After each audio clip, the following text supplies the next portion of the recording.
نہیں جانتے کہ تیری کیسی کیسی شفقتیں، عنایتیں اور رحمتوں کا نزول مجھ پر ہوتا ہے، انہیں کچھ معلوم نہیں، اس لیے انہوں نے میری یہ حالت بنا کے رکھی ہے۔ پھر عاجزی کا پیکر یہ درخواست کرتے ہوئے کہتا ہے اللہم الیک اشکو ضعف قوتی وقلت حیلتی۔ لیکن میرے دوستو، اللہ تبارک و تعالی یہ دیکھ رہے تھے،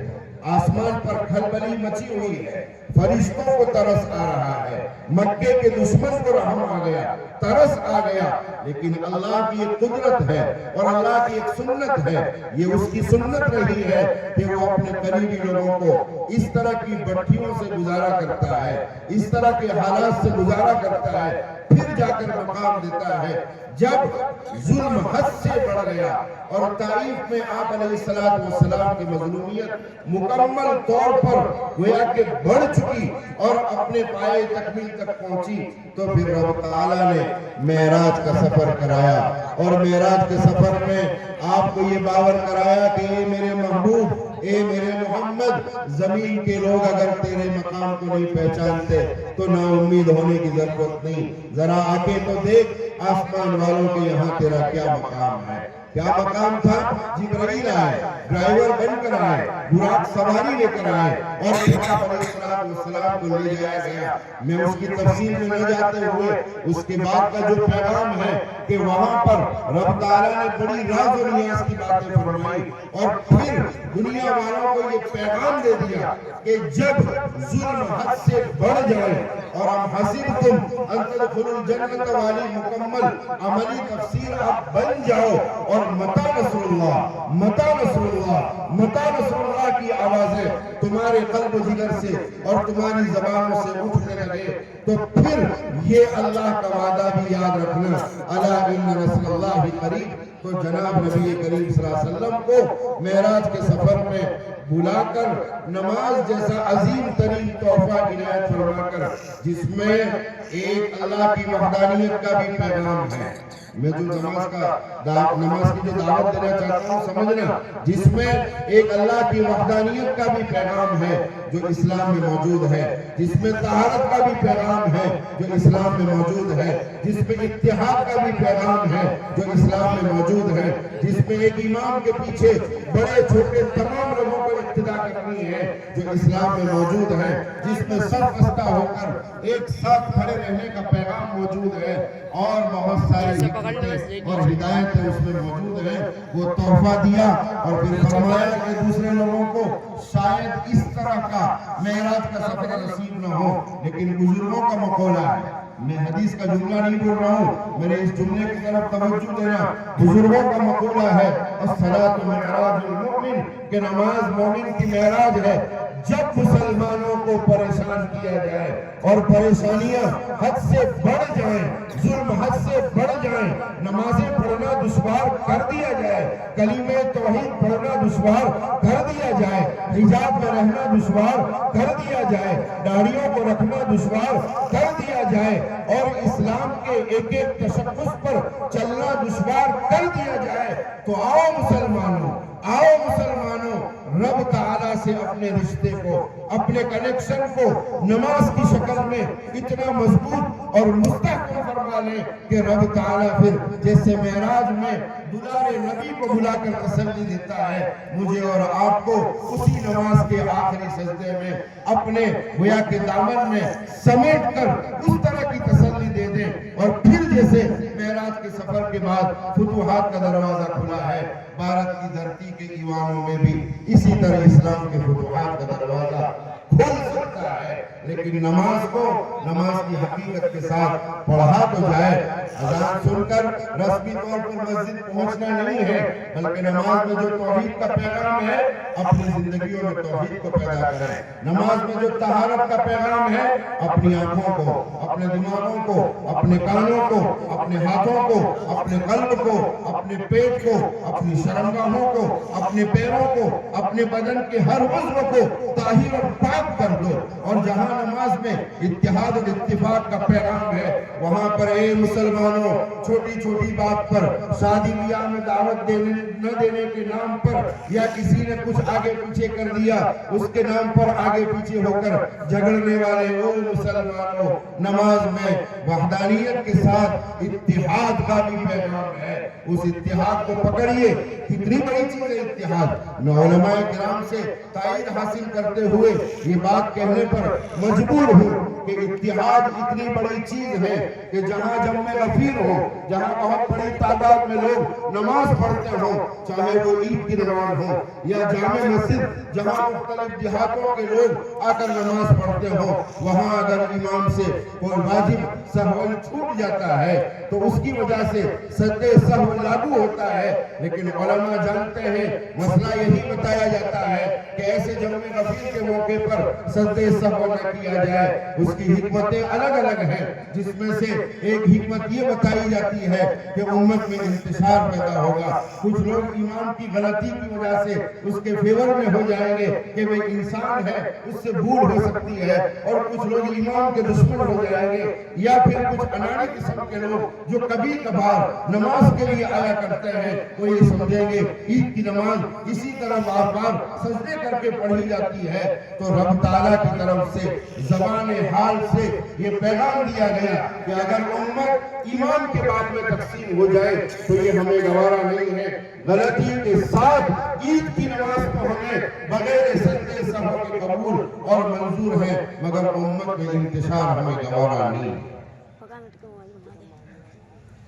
یہ کوئی چھوٹی موٹی بات نہیں ہے.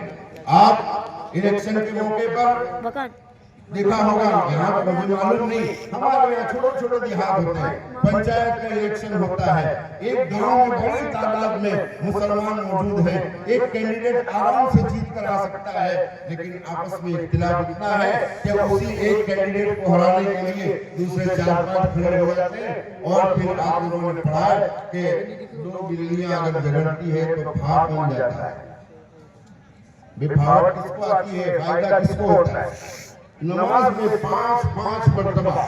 مجھے اور آپ کو اتحاد کا پیغام دیا جاتا ہے لیکن وہ اتحاد بازاروں میں نہیں, وہ اتحاد مسجدوں میں بھی نہیں ہے, وہ اتحاد مدرسوں میں نہیں ہے, وہ اتحاد تجارتوں میں نہیں ہے, وہ اتحاد گھروں میں نہیں ہے, وہ اتحاد محلوں میں نہیں ہے, وہ اتحاد دیہاتوں اور گاؤں میں نہیں ہے. اللہ کے واسطے میرے بھائیوں وہ اتحاد پیدا کرنے کی کوشش کرو اور اتحاد پیدا کرنے کے لیے ہمیں مکمل طور پر اسلام میں داخل ہونا پڑے گا اور اسلام میں مکمل طور پر داخل ہونے کے لیے ایجوکیشن اور علم سے اپنے آپ کو آراستہ کرنا پڑے گا. میرے بھائیوں میں آپ کو ایجوکیشن کے باب میں 3 باتیں کہہ کر اپنی بات کو ختم کر دیتا ہوں. یہ قلم پر اس سے پہلے میں نے الگ الگ انداز میں بہت سی باتیں کہی ہے لیکن معراج کا سفر پھر مکمل طور پر اسلام میں داخل ہونا ہے تو اس کے لیے ہمیں علم سے چاہے وہ علم جس کو ہم دینی کہتے ہیں چاہے وہ دنیاوی ہو دونوں سے آراستہ ہونا پڑے گا.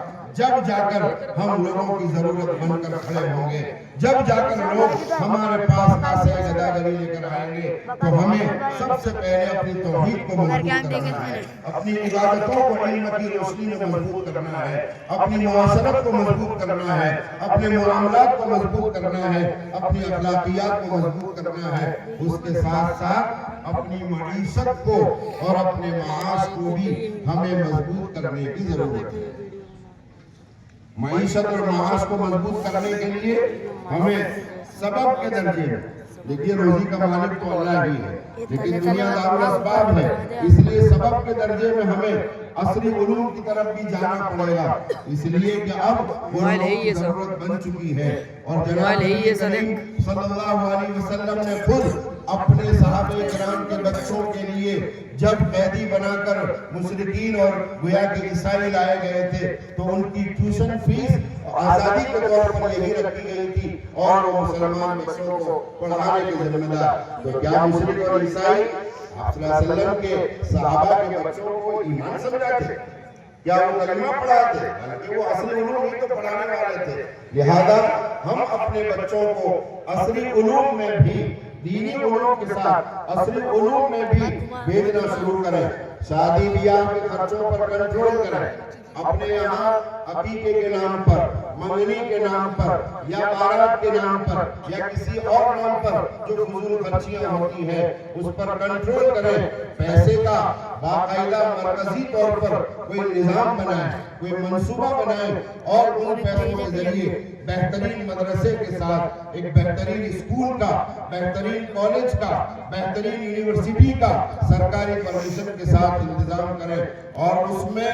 سب سے پہلے یہ کوشش کریں کہ اگر ضرورت پڑے تو ایک وقت کے کھانے پر کنٹرول کریں گے، بھوکے رہ لیں گے. ایک وقت کے کھانے کا پیسہ بچا کر اپنے بچوں کی اسکول کی فیس بھر کر ان کو اچھا ایجوکیشن دلانے کی پوری کوشش کریں. پہلا طریقہ یہ. دوسرا طریقہ یہ ہے کہ سرکاری جتنی اسکیمز ہیں، سرکاری جتنی آفر آتی ہے، اسکالرشپ جتنی آتی ہے، تو پڑھے لکھے لوگ ہیں جو سرکاری دفاتر میں اپنے رسوخ رکھتے ہیں، سرکاری دفاتر میں اپنی پہچان رکھتے ہیں، اور انہیں نالج ہوتا ہے کہ کون کون سی جگہ پر لگھومتی کو یا مسلمانوں کو کون کون سی اسکالرشپ مل سکتی ہے، تو وہ تمام اسکالرشپ ہمارے بچوں کو دلانے کی پوری ذمہ داری اٹھا کر کوشش کریں. اور پھر تیسرے نمبر پر جس کو مجبوری کا نمبر میں کہوں گا وہ یہ ہے کہ امت کا مالدار طبقہ، امت کا سبھی طبقہ اپنی سخاوت اور اپنی مالداری کو ظاہر کرتے ہوئے ان غریب بچوں کے پڑھانے کے پیچھے اپنا پیسہ صرف کر کے ان کو عصر علوم میں اتنا مضبوط بنائے جس کے نتیجے میں ہمارا بچہ لوگوں کی ضرورت بن جائے. سمجھ رہے اس کو؟ لوگوں کی ضرورت بن جائے. میں ابھی برسر اقتدار جو پارٹی ہے اس کا گزار ہوں کہ انہوں نے دھیرے دھیرے پرائیویٹ کرنا شروع کر دیا ہے، جس کے نتیجے میں چاہے ریلائنس ہو، چاہے اڈانی ہو، چاہے امبانی ہو، چاہے دوسرے جتنے بھی گویا کے اہل ثروت ہیں، جب وہ اپنی پرائیویٹ کمپنیوں کا قیام کرتے ہیں تو وہاں پر پھر وہ لوگ دھرم کو نہیں دیکھا کرتے ہیں، وہاں وہ کوالٹی کو دیکھتے ہیں. اگر مسلمان بچے میں کوالٹی ہوگی تو مسلمان ریلائنس کی بڑی پوسٹ پر براہمان ہو جائے گا، اڈانی کی بڑی پوسٹ پر براہمان ہو جائے گا، امبانی کی بڑی پوسٹ پر براہمان ہو جائے گا. اگر ہم ضرورت بنیں گے تو وہ ہم کو اپنی ضرورت سمجھ کر ضرور لے جائیں گے، اور پھر مسلمان اپنے اخلاق کے ذریعے ان تمام کام کرنے والوں میں اپنے اسلام کا آئیڈینٹیفیکیشن پیش کرے گا، ایک اللہ کی پہچان کرے گا، رسول اللہ صلی اللہ علیہ وسلم کی رسالت کو سمجھائے گا، آپ کے کنبے اور قبیلے کو سمجھائے گا، آپ کی تعلیمات اور آپ کی ہدایات کو سمجھائے گا. نتیجہ یہ ہوگا کہ لوگ دھیرے دھیرے کشاں کشاں اسلام کی طرف آ جائیں گے. اس لیے میرے دوستو، حضرت یوسف کے اس جملے پر اپنی بات کو ختم کرتا ہوں جس جملے میں انہوں نے باقاعدہ یہ گویا کہ ایک طرح سے دعویٰ کیا تھا، اجعلنی علی خزائن الارض انی حفیظ علیم، کہ اللہ تو مجھے زمین کے خزانوں کا ایک گویا کے مالک اور برسر اقتدار آدمی بنا دے، اس لیے کہ میں اس کی حفاظت کرنا بھی جانتا ہوں اور میں اس کو گویا کہ کس طرح سنبھالنا، آگے کس طرح اس کا نظام چلانا اس کا علم بھی رکھتا ہوں. تو لوگوں کو بھی حضرت یوسف نے کہا اور رب تعالیٰ سے گویا اس طرح کی درخواست کی.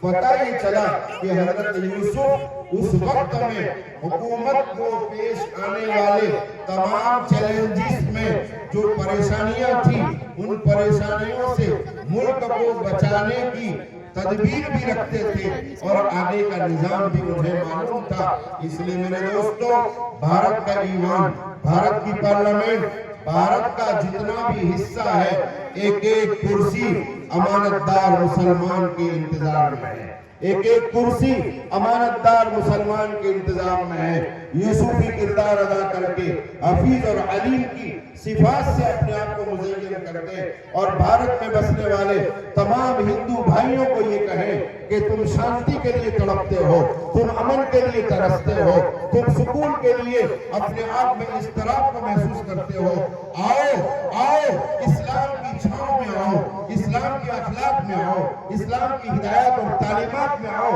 اور اسلام اسلام کے اخلاق سے مزین انسان کے دامن میں آ کر اپنے آپ کو کھڑا کرو، تمہیں سکون ملے گا، تمہیں امانت ملے گی، تمہیں عدل ملے گا، تمہیں صداقت ملے گی، تم خیانت سے بچو گے، تم فراڈ گری سے بچو گے، تم نقصان اور ضرر کی چیزوں سے بچو گے۔ اس لیے میرے بھائیوں، ان مدرسوں کے احترام میں، اس کی حفاظت میں، اس کے تقدس میں اپنے آپ کو آگے بڑھائیے اور اپنے بچوں کو اس کے لیے مکمل طور پر تیار کریں۔ اللہ تعالیٰ اس مدرسے کو دن دگنی رات چگنی ترقیات عطا فرمائیں، اور آپ لوگ سال بھر بلکہ کئی سالوں سے اس مدرسے کے تعاون میں اپنا سب کچھ نچھاور کیے ہوئے ہیں۔ اللہ تعالیٰ آپ کی نسلوں میں ایمان کی، توحید کی، رسالت کے ساتھ کی، عقیدت کی پوری حفاظت فرمائیں، اور آپ کی نسلوں میں ارتداد کو آنے سے آپ کی مکمل طور پر حفاظت فرمائیں۔ وآخر دعوانا ان الحمدللہ رب العالمین۔ جزاک اللہ خیر و احسن الجزاء۔ سامعین اکرام، یہ تھے ہمارے صدر محترم جو اپنی ایمان تقریر سے ہم سامعین کو نواز رہے تھے۔ بڑا قیمتی پیغام ہمیں اور آپ کو لے کر